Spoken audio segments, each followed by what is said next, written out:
Agriculture बता रहे थे। हाँ, सारा चीज बता दिया था आपको। अब कल पूरा खेती करा दिए थे, आज कटिया किया जाए।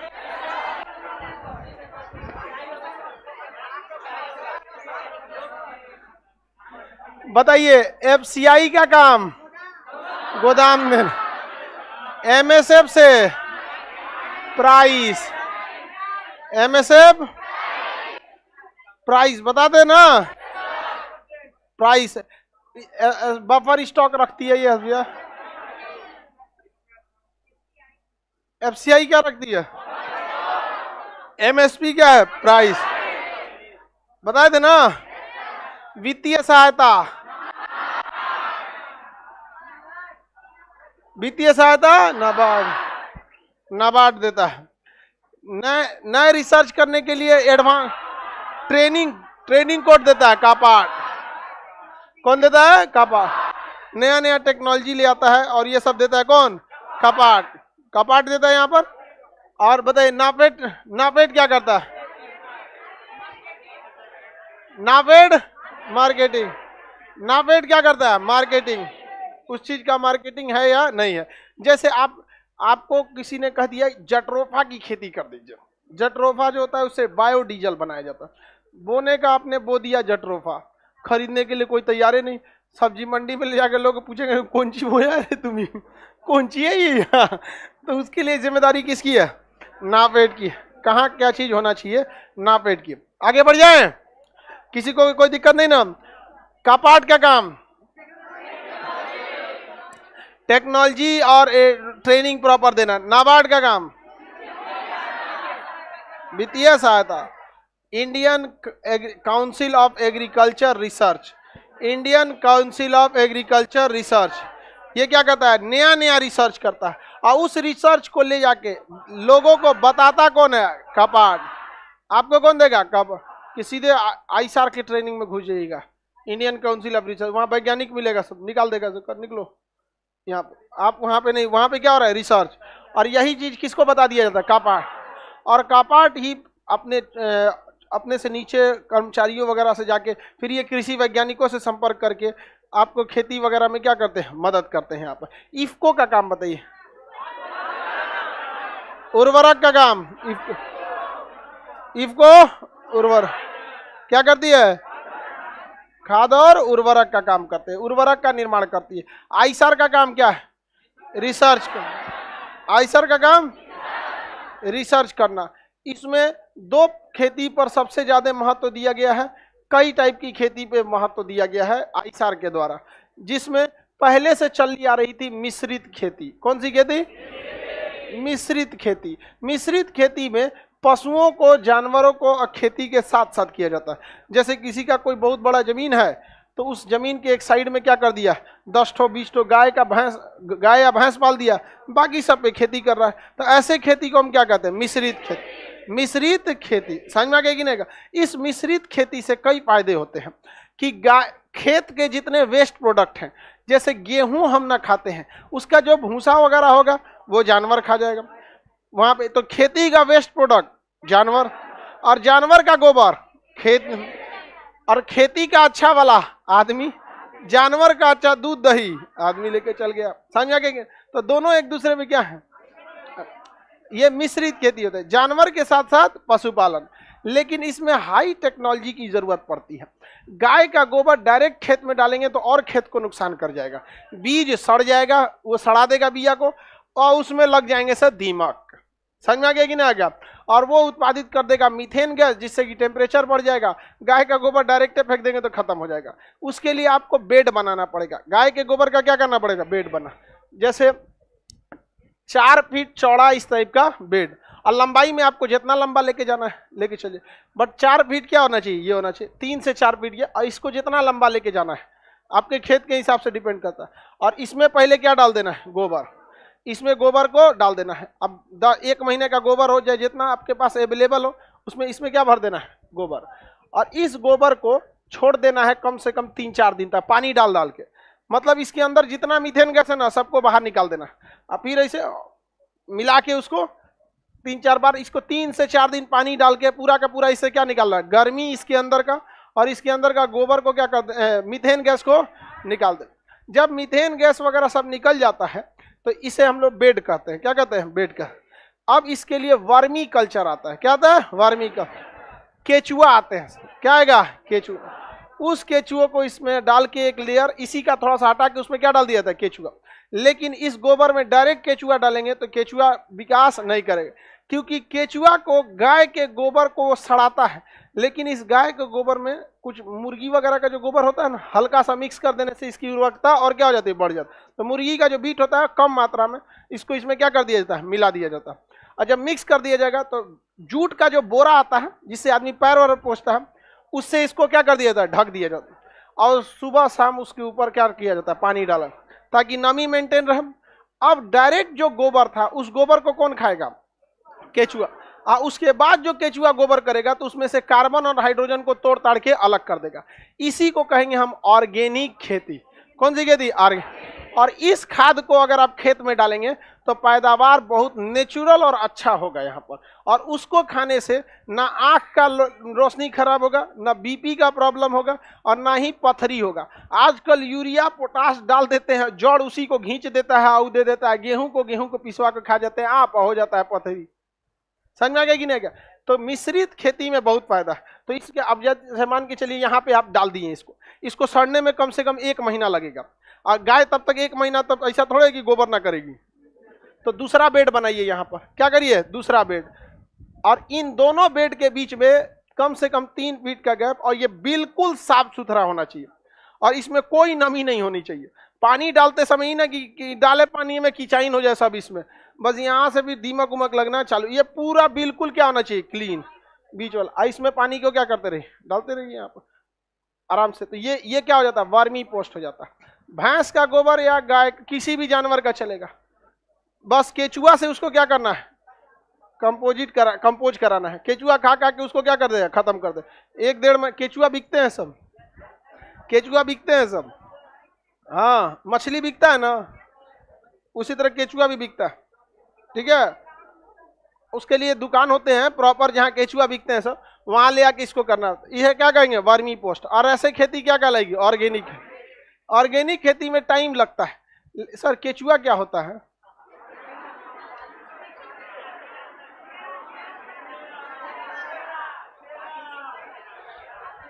हम यही सोचते हैं सब कोरोना इनसो को कहां बच गया सभी सब। अरे गधा, केचुआ को अभी इंग्लिश भी बोल रहे हैं, वर्मी कल्चर, अर्थवर्म, केचुआ बोलता है। मिश्रित खेती समझ में आ गया कि नहीं आ गया। आप लोग बनाते हैं इसको मिश्रित खेती, गाय के गोबर का गोईठा बना देते हैं। 600 रुपया बिकता है, ये बहुत महंगा बिकता है ये गोबर का। यहाँ पे मतलब आप बोरा में भर के बेचिएगा तो उसका रेट अलग रहेगा। बट जो गाय का जो बैलगाड़ी वाला होता है ना, ट्रैक्टर छोटा वाला, उसमें 600-1000 रुपये का ये लेके चला जाता है। गाय के गोबर को फेंकने से अच्छा है ना, इसको बना लीजिए। अब बेचने टाइम उसमें से केचुआ निकाल लिया जाता है। जैसे चलनी होता है ना, चालने वाला, वैसे इसका गोबर चालने वाला होता है, मोटा होता है यहाँ पर। और उसको क्या कर दे, चाल दिया जाता है, एकदम मिट्टी बना देता है, काला हो जाएगा ये गोबर, ब्राउन नहीं रहेगा, एकदम काला। और उससे उत्पादन अच्छा हो जाएगा। समझ में आ गया कि नहीं आएगा। तो इसे क्या कहेंगे, मिश्रित खेती। समझ में आ गया कि नहीं आएगा। ये गोबर कहाँ चल जाएगा, खेत में, और उससे पैदावार भी बढ़ जाएगा। तो मिश्रित खेती में आपको क्या चाहिए, टेक्नोलॉजी पता होना चाहिए और पढ़ा लिखा होना चाहिए। किसान के पास सबसे बड़ी समस्या क्या है कि वो एजुकेशन को बहुत कम लगा रहा है, और पढ़ा लिखा इंसान खेती करता है तो खुद को पता नहीं क्यों बेइज्जती महसूस कर रहा है। ये गलत थिंकिंग है। आप उसको साइंटिफिक ढंग से कीजिए। वो भी, अब जैसे आप ही लोग पढ़े लिखे हैं, तो जब गांव जाते हैं 10 दिन 15 दिन के लिए, तो उसमें जो पढ़ाई लिखाई वाली चीज़ है उसको इम्प्लीमेंट करना चाहे तो कर सकते हैं। तो पहला क्या हो गया बाबू, मिश्रित खेती। खेती के साथ साथ क्या चाहिए, पशुपालन। ये कौन बढ़ावा देता है, आईसार रिसर्च करता है कौन सा कैसे रहेगा यहाँ पे, और वो किसके थ्रू फैलाता है, खबर। अब होता है एक तो इंटीग्रल खेती। कौन सा, इंटीग्रल खेती। इंटीग्रल खेती में क्या होती है, ये तो मिश्रित खेती का ही थोड़ा और एडवांस रूप है। ये इंटीग्रल खेती क्या है, मिश्रित खेती का ही क्या है, एडवांस रूप है। इसमें कई चीजों को एक साथ आपसी समन्वय करके बोया जाता है। इस तरह से किया जाता है कि एक दूसरे से सिम्बायोसिस रहे, उसी को हम लोग क्या कहते हैं, इंटीग्रल खेती के नाम से जानते हैं। इंटीग्रल खेती जैसे कोई किसी का जैसे मान के चलिए खेत है, तो इस साइड में अगर वो एक तालाब बना देता है, ये तालाब यहां पर, और यहां पे एक अलग से तालाब रख दिया यहां पर, तो तालाब अगर रखते हैं तो इसमें मान के चलिए आपको क्या कर सकते हैं, फिश। अब तालाब में समस्या समझिए, मछली के लिए समस्या क्या है, इस मछली को चाहिए बहुत हाई मात्रा में नाइट्रोजन, क्योंकि नाइट्रोजन मछलियां खाएंगी तो उससे क्या बना लेती हैं, प्रोटीन। इसलिए कहा जाता है मछली में बहुत प्रोटीन होता है और दूध में भी प्रोटीन होता है। दोनों ज्यादा खा लेंगे इतना हाई प्रोटीन कर देगा कि आपका शरीर को नुकसान कर देगा। जैसे आपके घर में वोल्टेज चाहिए पंखा के लिए, हाई वोल्टेज देंगे तो उड़ जाएगा। इसलिए देखते हो मछली दूध नहीं खाने कहते हैं लोग, एक साथ नहीं खाया जाता है यहाँ पर। तो प्रोटीन बहुत जरूरी है। तो बताइए इसको कहाँ से लाएंगे, यहाँ पे इसको क्या चाहिए होगा आपको, मछली को क्या चाहिए, प्रोटीन। तो मछली के साथ साथ क्या होना चाहिए यहाँ पे, डक समझते हैं, बत्तख, डक, दोनों एक दूसरे के लिए क्या है, सिम्बायोसिस है। डक अगर इसमें उतर जाएगा, मछली की साइज जब बड़ी हो जाती है तभी डक को छोड़ना चाहिए, ना तो कुल बतखवा खा जाएगा सो उसको। मछली अगर बड़ी हो जाएगी तो बत्तख नहीं खा पाता है, अब छोटा है तो नहीं। बत्तख का जो बीट होता है, इसका वेस्ट प्रोडक्ट, उसमें नाइट्रोजन बहुत ज्यादा मात्रा में होता है, उसको कौन खा जाएगा, मछली। अब मछली का जो बीट होता है या जो मछली को गंदगी फैलाने वाले कीड़े होते हैं उसको कौन खा जाएगा, बत्तख। इन दोनों में क्या हो गया, सिम्बायोसिस हो गया, एकदम दोनों आपस में क्या हो जाते हैं, सब सिमिलर हो जाएंगे। मछली भी आपका प्रोटीन का अच्छा सो, इससे किसान को फायदा क्या होगा, मछली का प्रोडक्शन डेली नहीं हो सकता, 6 महीने पे एक बार, 3 महीने पे एक बार निकलेगा, तो एक बार का लंबा प्रोडक्शन है। तो किसान को 2 चीजों पे ध्यान देना चाहिए, पहला कि एक रेगुलर खर्चा कैसे निकालना है और बड़े काम को कैसे करना है। तो बड़े काम को मछली बेच के कर सकता है अच्छा खासा, अगर एक बार में पैसा निकल गया। और बत्तख डेली अंडा देता है, तो बत्तख या मुर्गी पालन इससे कर सकते हैं, हैन भी कर सकते हैं। बत्तख का अंडा का यहाँ पे डिमांड बहुत महंगा बिकता है, मुर्गी से महंगा बिकता है। मुर्गी का अंडा नुकसान करता है, बत्तख का नहीं, कोलेस्ट्रॉल नहीं होता उसमें। लेकिन अपने अपने जगह पे जो चीज एक बार सेट कर गया ना, अब हम लोग यहाँ किसी को बत्तख का अंडा पहले दिमाग में आते बतखवा का फिगर बनने लगता है, पैक पैक क्या मत गए। बत्तख अगर कोई बता दिया खाने से पहले बत्तख का, तो थोड़ा अजीब सा लगता है। लेकिन अगर वही नॉर्थ ईस्ट में जाइएगा तो वहाँ बत्तख के अंडे का डिमांड क्या है, ज्यादा। अब इन दोनों में से कोई एक हो सकता है, तो ये क्या हो गया, इंटीग्रल हो गया। लेकिन मछली के साथ समस्या क्या है, कोनो ससुरा आके जहर डाल दिया, सारा काम खत्म हो गया। समझ में आ गया कि नहीं आ गया। तो इसके लिए आपको साइड में केला बो देना है। अब ये बताइए यहाँ केला उग जाएगा कि नहीं, सबसे इजीली उगेगा। तो ये इंटीग्रल खेती कहलाता है। साइड में केला बोएंगे तो केला को पानी की बहुत जरूरत है, और तालाब में क्या रहेगा, पानी रहेगा। तालाब में क्या रहता है, पानी रहता है। केला की खासियत होती है बहुत जल्दी सोखता है। जहां कहीं आपको पता चल गया कि मछली में क्या है, जहर घोला है, फटाफट केला का पेड़ काट के इसमें क्या कर दीजिए, फेंक दीजिए, तुरंत सोख लेगा सारा जहर, तुरंत सारा जहर क्या कर लेगा, सोख लेगा। और साइड में आपको हमेशा एक खाली छोटा सा तालाब रखना है कि जब भी कभी हो तो जाल लगा के और पलट लेना है इसमें, यहाँ पर समझ में गया। तो आईएसआर जो बताती है उसमें थोड़ा सा कैपिटल ज्यादा है, पैसा क्या लगेगा, ज्यादा। लेकिन अगर आपके पास प्रॉपर तालाब का नक्शा है, प्रॉपर डक फार्मिंग का नक्शा है, पूरा आपको पता है कि किस नस्ल की डक आप मतलब कल्चर कीजिएगा, उसमें कौन कौन सी बीमारियां होती हैं, तो उसका पूरा एक रिपोर्ट बनता है। जैसे लिस्ट बनती है ना, जैसे आप कैसे इतिहास लिखते हैं, बाबर के बारे में पढ़ते हैं तो पूरा उसका जन्म कब हुआ, कौन युद्ध लड़ा, कब कैसे किया। वैसे ही जब आप नाबार्ड से लोन लेने जाते हैं ना, तो नाबार्ड कहता है कि हम हर उस इंसान को लोन दे सकते हैं जो जानता है। तो आप उसको बताना पड़ेगा कि हम इस नस्ल की मुर्गी को रखेंगे, कितने दिन में कितने साइज की हो जाती है, कौन कौन बीमारियां आती हैं, कौन सा चीज ज्यादा देना पड़ता है, अंडे का साइज क्या होता है, पूरा जब जानकारी हो जाएगा, बस नाबार्ड को ये पता चल जाए कि हाँ भाई ये बंदा जो है ना जानता है, पैसा नहीं डुबाएगा, आपको लोन क्या कर देगा, फाइनल कर देता। और थोड़ा खिलाना उलाना तो हिंदुस्तान में है तो पढ़बे करता है तन। समझ में आ गया कि नहीं आ गया। तो ये हो गया बैलेंस्ड, ये इसे हम लोग खाली रखते हैं ताकि इसको पलट सके। तो ये क्या कहलाता है, इंटीग्रल खेती। कौन सी खेती, इंटीग्रल। अब किसी किसान के पास ज्यादा जमीन है तो ये केवल इतना काम तो करेगा नहीं, यहाँ पर अब वो काऊ या फिर क्या रख सकता है, बफेलो, मतलब गाय या भैंस जो भी रखना है यहाँ पे। इस खाली टैंक का यूज हो सकता है, ये ससुरा इसमें नहा लेगा सब।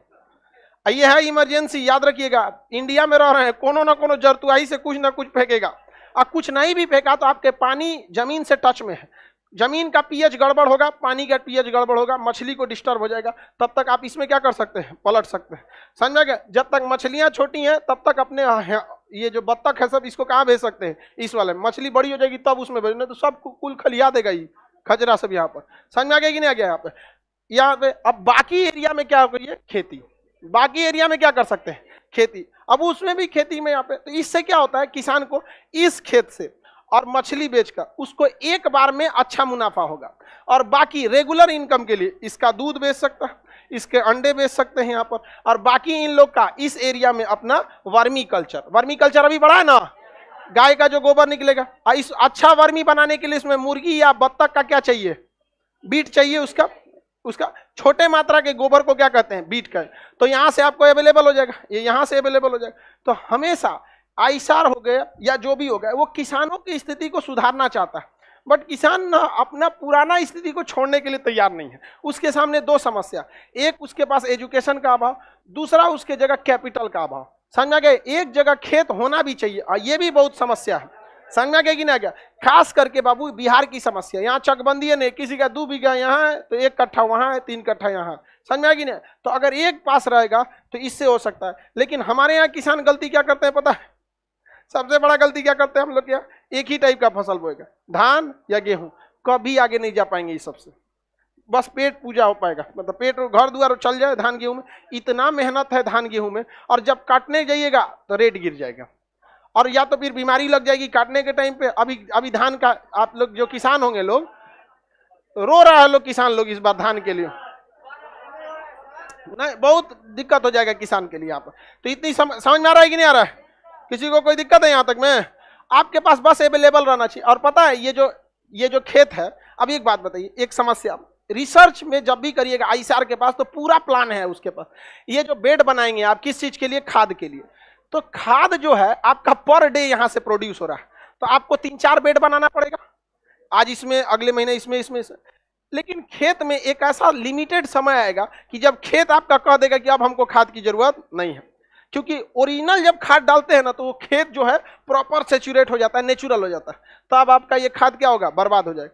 तो इस खाद को बस आपको कुछ नहीं करना है, अंधेरे कमरे में ले जाके रख देना है, और उसमें नमी डाल देना है, कमरा अंधेरा करके, और दुकान से आईएसआर या फिर कहीं से भी ऑनलाइन ऑर्डर कर लेना है मशरूम का दाना, और उस खादवा में छिड़क के कमरा बंद कर देना है। बस प्रॉपर ठंडा रहना चाहिए, उसमें क्या निकलेगा, मशरूम, और उसको नेताओं को बेचना है।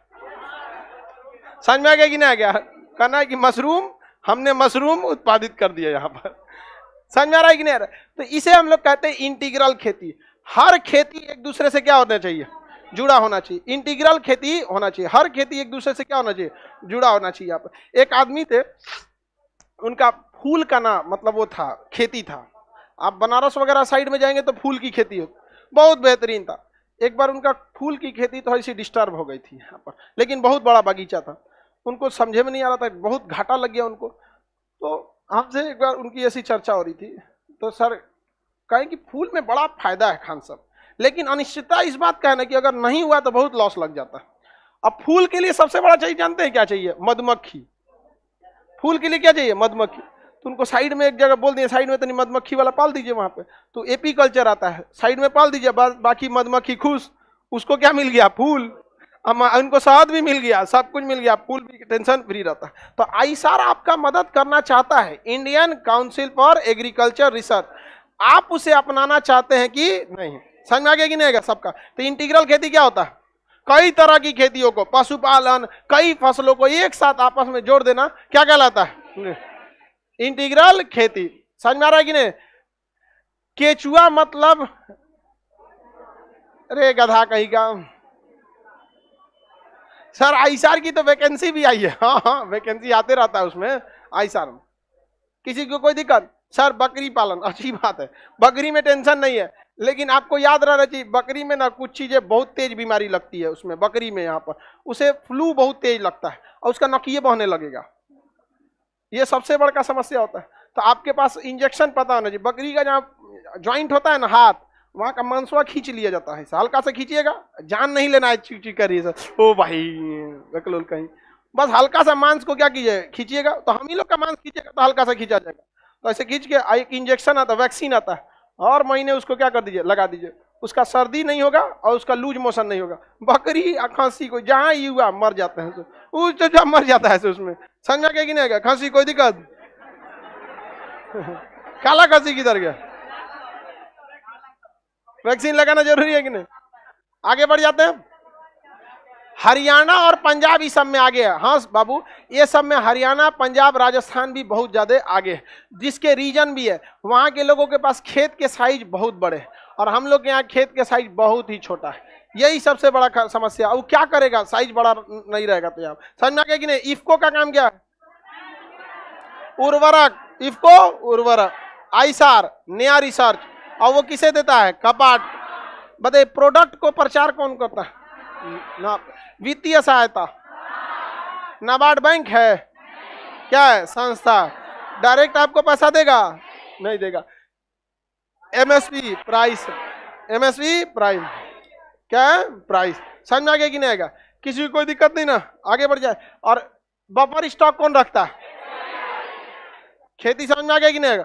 और सघन खेती तो हम लोग खुद ही करते हैं। सघन खेती वो होता है जो जीवन निर्वहन के लिए होता है, एक साथ बो दिया जाता है। छोटे से खेत में ज्यादा फसल उग जाना सघन खेती कहलाता है। द्विफसली खेती तो सब लोग करते हैं, लोग दो फसल को एक साथ बो देते हैं लोग, तो द्विफसली खेती कहलाता है। द्विफसली खेती में एक फसल का उत्पादन अच्छा खासा हो जाता है, एक ठो का थोड़ा सा कम होता है, तो उसे हम लोग क्या कहते हैं, द्विफसली खेती के नाम से जानते हैं। ये सारा उत्पादन समझ में आ गया। भारत सरकार के पास बफर स्टॉक बहुत ज्यादा आ गया था। ये खेत चकबंदी, हाँ बाबू चकबंदी बहुत जरूरी होता है। ज्योग्राफी में पढ़ाएंगे कि चकबंदी क्या होता है। चकबंदी मतलब बिखरे हुए खेत को एक पास ला देना, क्या कहलाता है, चकबंदी। जैसे हमारा कोई खेत 2 बीघा 2 कट्ठा उधर है, 5 कट्ठा इधर इधर है, तो खेत का वैल्यूएशन लगाया जाएगा कि हम सारे खेत को अगर हम एक पास लाते हैं तो कितने वैल्यू, कितने पैसे का वो खेत होता है। उतने पैसे का एक जगह कहीं खेत दे दिया जाता है। तो हो सकता है कि अगर वह खेत सड़क के पास आ जाए तो कम दे, और गांव के अंदर हो जाए तो ज्यादा दे। तो खेत के साइज नहीं देखता है, खेत का वैल्यू देखता है।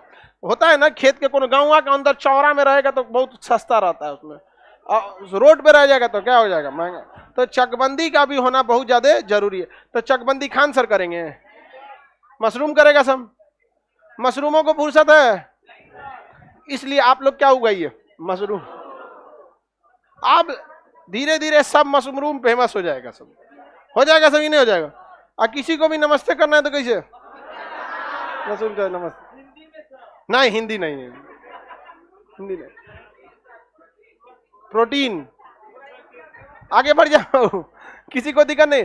बफर स्टॉक में भारत के पास अभी है या अनाज या नहीं है, बहुत ज्यादा है। अब समझिए ध्यान से, 2013 में मनमोहन सिंह की सरकार थी, उन्होंने एक खाद्य सुरक्षा विधेयक लाए और वो लागू कब किए, 14 में, मतलब चुनाव से जस्ट पहले। अब यहाँ पे जनता इतना बेवकूफ थोड़े है यहाँ पर, समझ में आ गई नहीं। लेकिन वो विधेयक बड़ा अच्छा था, नेशनल फूड सिक्योरिटी एक्ट, याद रखिएगा, ये यूपीएससी में भी लिखने के लिए दिया था मेंस में। राष्ट्रीय खाद्य सुरक्षा अधिनियम 2013, इसके तहत कहा गया कि चावल 3 रुपया किलो, गेहूं 2 रुपया किलो, मोटा अनाज 1 रुपया किलो। समझ में आ गया कि नहीं आ गया, 1 2 3। मोटा अनाज में जौ, बाजरा, मक्का, ये सब किस में आते हैं, सब मोटा अनाज। तो मोटा अनाज कितना रुपया, चावल 3, गेहूं 2 रुपये। इस रेट पर गरीबों को पर फैमिली कम से कम 35 किलो अनाज क्या किया जाए, उपलब्ध कराया जाए। तो उसके बाद राशन कार्ड धड़ल्ले से बनने लगा। और कितना रुपया मिलता है, गेहूं कितना, 2 रुपया किलो, 5 रुपया ले लेता है।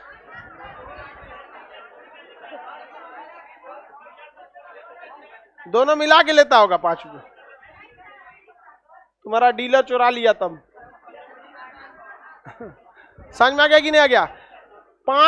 35 केजी के हिसाब से क्या किया था, इस अधिनियम में देने की बात कही गई थी। तो 5 रुपया दोनों को मिला के जोड़ लिया होगा यहाँ पे। चलिए आगे समझते हैं, किसी को कोई दिक्कत नहीं ना। अब ये विधेयक जब आया तो भारत सरकार किसानों से गेहूं खरीदती थी किस, एमएसपी पर 18 रुपया। कितना रुपया, 18। अब वही किसान फिर लाइन में लगता था क्या के लिए, राशन के लिए। तो कितना रुपया खरीदता था, 2 रुपया। अपने खेतों में से बेचा है कितना रुपया, 18 रुपया। अब फिर खरीद रहा है कितना रुपया? 2 रुपया। बहुत सारे ऐसे किसान थे या बहुत सारे ऐसे लोग थे जिनका राशन कार्ड बना था बट वो एलिजिबल नहीं थे। तो WTO, world trade organise, Bharat सरकार का दिमाग नोच के रखा था। अमेरिका चाहता था कि भारत में क्या बेचा जाए? गेहूं। क्योंकि अमेरिका की आबादी ज्यादा है नहीं और क्षेत्रफल में तो हमसे बड़ा है। रूस की आबादी ज्यादा है, क्षेत्रफल में हम लोग से बहुत बड़ा है। तो ये चाहते हैं हमारे ऊपर क्या करना? गेहूं बेचना, खास करके अमेरिका। अब भारत में गेहूं राशन कार्ड पे 2 रुपये किलो बेच रहा है। अमेरिका का कोई गेहूं खरीदेगा? कोई नहीं खरीद रहा था उसका गेहूं यहाँ पर। अब वो WTO से क्या कर रहा है? प्रेशर लगा रहा है कि आप जरूरत से ज्यादा सब्सिडी नहीं दे सकते हैं, आपके देश में हमारा गेहूं नहीं बिक रहा है। तो भारत सरकार कैसे कर सकती है? यहाँ राशन कार्ड चुनाव का एक मुद्दा है। तो जो राशन बंद करेगा WTO के चक्कर में होकर दुकान बंद हो जाएगा यहाँ पर। तो कुछ जो एलिजिबल लोग नहीं थे उनके बहुत सारे लाखों की संख्या में क्या कर दिया गया है? कट किया गया यहाँ पर। तो राष्ट्रीय खाद्य सुरक्षा विधेयक कब पारित हुआ था? 2013। मिलने लगा कब से? 2014। चुनाव हुआ, राशन कार्ड पे खत्म। सब लोग को समझ में आ गया कि नहीं आ गया? WTO इस पर क्यों रोक लगाना चाहता है? आपको पता है ना, अमेरिका के कठपुतली है सब यहाँ पर। WTO क्या करना चाहता है? रोक लगाना चाहता है। आगे बढ़े, बताइए। ISAR का काम क्या है? रिसर्च करना। मिश्रित खेती, मिश्रित खेती में क्या होता है?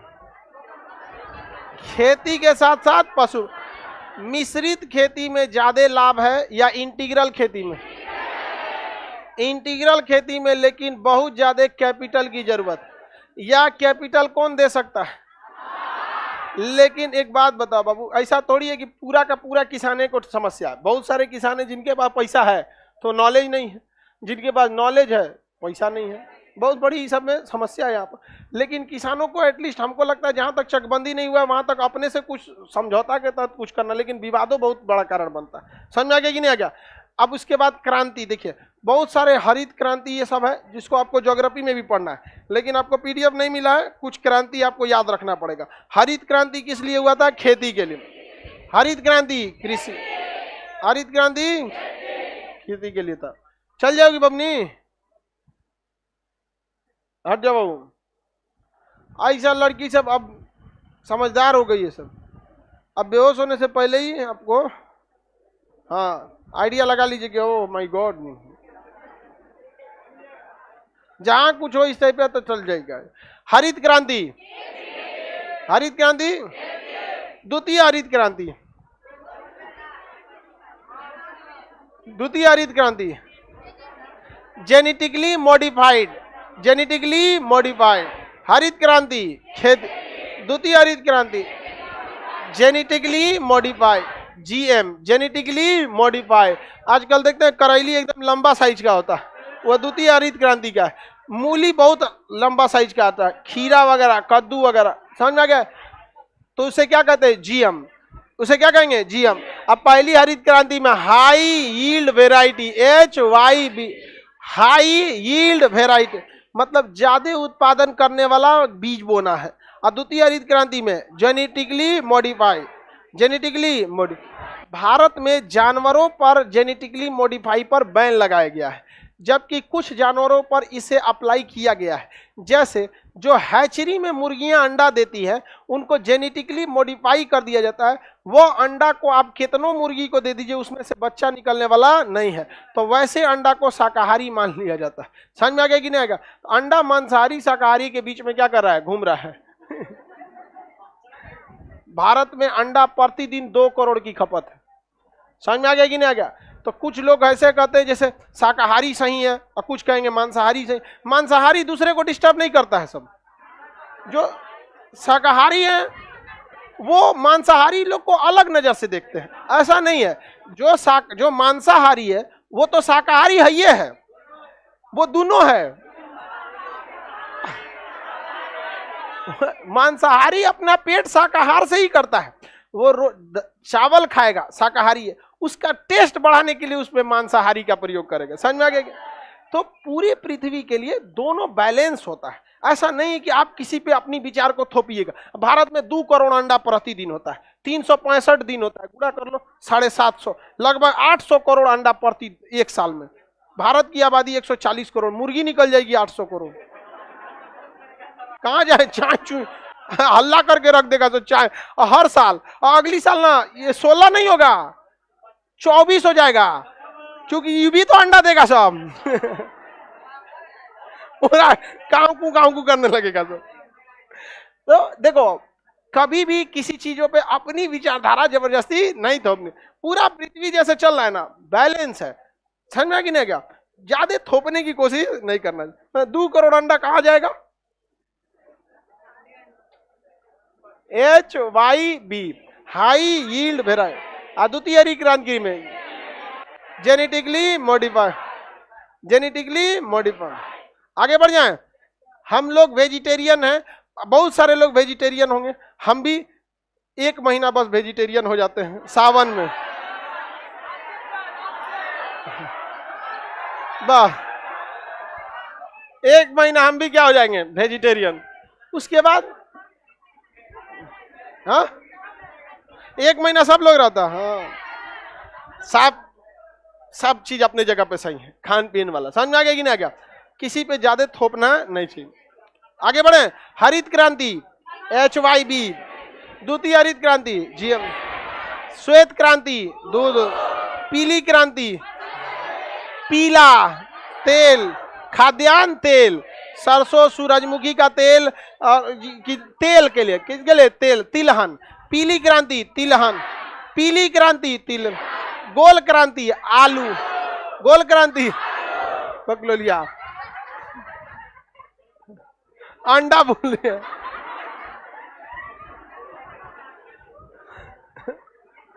इधर का 2-4 गो लड़का, इधर का 2-4 गो लड़की, ये सब गलतो बोलेगा से तो हाई कॉन्फिडेंस है, आई कोटा वाला।